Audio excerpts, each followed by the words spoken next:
वालेकुम प्यारे बच्चों, आज मैं तीसरी जमात के बच्चों को ईद उल फितर पढ़ाने जा रही हूँ।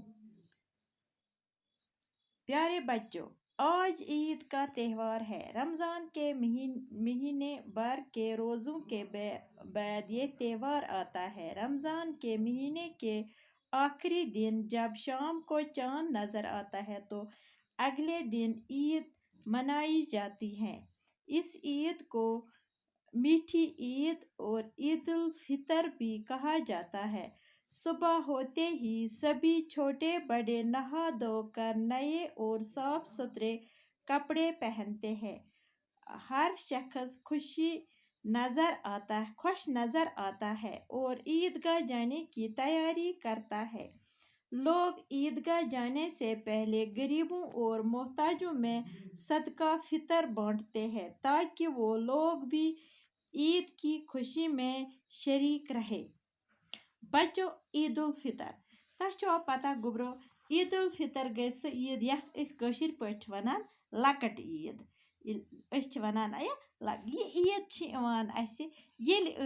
गोडनेथ रोजदर बेहवान रोज दरान ये रोज रेत दरान तम पत आखिरी दोहस पे क्या नजर चांद नजर दपान चांद नजर ई तस वनान कशीर पे चंदर दपान गुब्रो ये चंदर नजर बेकि दोह करान क्या मनावान ईद उल फितर